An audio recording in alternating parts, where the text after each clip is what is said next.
Hello, dear voyager. Welcome to one of the world's first civilizations located between the Tigris and Euphrates rivers.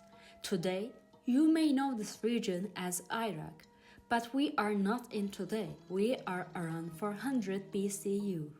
We are visiting Sumer, which is known for its rich culture built on agriculture, trade, and urban life. You may assume that they are different than today's people. You may think that they are some kind of alien or godlike creatures, or even people with giant heads. However, you are wrong. Actually, they are not different than who we are. Your grandma, your neighbor, the person who bumps you on the road. Sumerians were among the first to develop a writing system, with cuneiform tablets in order to record what was happening from their daily life to economic trade to literature. With innovative irrigation systems, they transformed arid lands into fertile farmland and made agriculture the basis of their economy. Their city-states called Ur, Uruk, Lagash. These cities were not dependent on other political entities.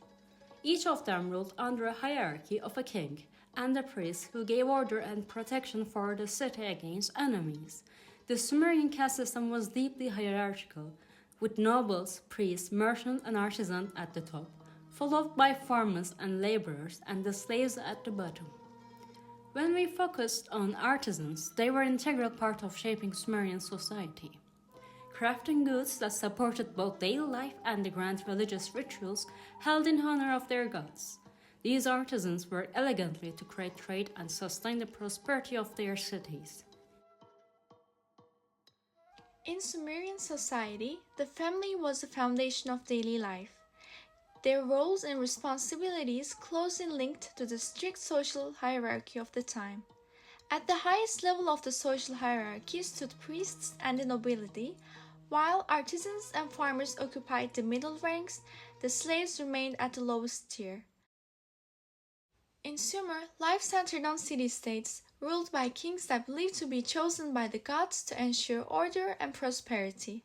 Religion and economy were closely connected, as the Sumerians believed that the gods controlled every part of everyday life, from the waters that sustained their fields to the success of their workmanship. To honor the gods and sustain the city-states, people paid taxes in grain, goods, or labor, financing the monumental ziggurats at the city's center. These served as both religious sanctuaries and administrative hubs, linking the divine to everyday life. Just as social classes were clearly defined, so were family roles. This blend of labor, worship, and community support in Sumerian everyday life allowed families to rely on their faith and each other, passing down skills and values from one generation to the next. Lagash is known in the Sumerian society for its crowded and lively markets. Another indispensable name of the markets is the artisans. One of the most important duties of Khalas is to distribute to the economy of Sumerian temples and to make a great contribution to daily life. Temples both provided opportunities to artisans and used them to supply them. In short, there was a mutual agreement. However, although they had a huge role in the Sumerian society, there were also certain difficulties they experienced, the biggest examples of which are heavy taxes and competition. Families often work together to pass down skills from generation to generation through apprenticeship and to maintain craftsmanship and traditions. Here is a story of an artisan named Kalla talking to a merchant. You have done a very good workmanship. I would like to buy 5 of these pots for my shop. What is your price? 5 pots correspond to 5 shekels, sir. We took the clay specially from the best pit and we did the sealing work specially to make the pots more durable. 5 shekels? Can it be 4 shekels? The temple has increased its taxes even more this year, and this is putting a strain on all of us. Then let it be 4.5 shekels. But unfortunately, I can't go any lower. I have to support my family. Okay then, Potter. May the abundance and skill of your hands increase. In Sumerian city-states, concepts such as temple and family occupied a large place in the lives of artisans. Temples were one of the most important economic resources, both providing employment opportunities and supplying products. Family workshops also have a very important place in Sumerian society in both production and education. In family workshops, young people learn the importance of both craftsmanship and trade in society. Artisans were generally respected in society, but most of their livelihoods depend on temples, and this mutual exchange determines the identity of artisans in society.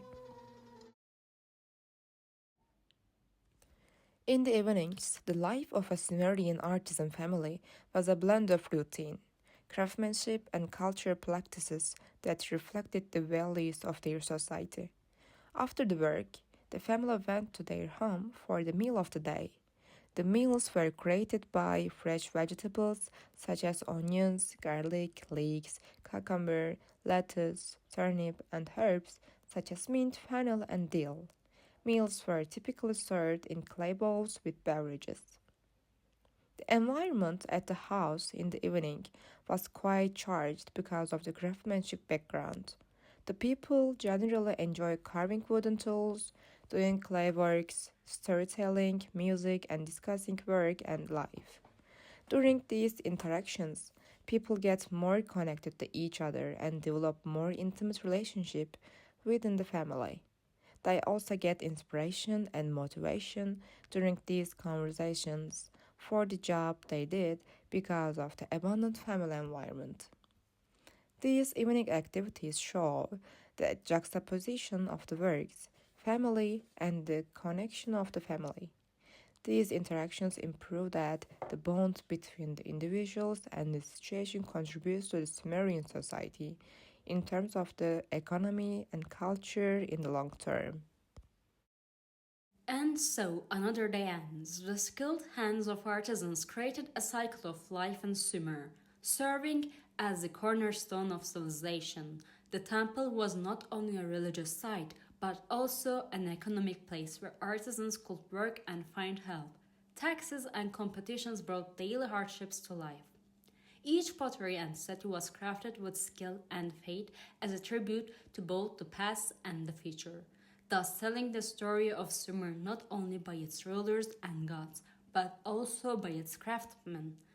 And who knows, maybe the next day a Sumerian artisan will create another masterpiece and bring another narrative to life.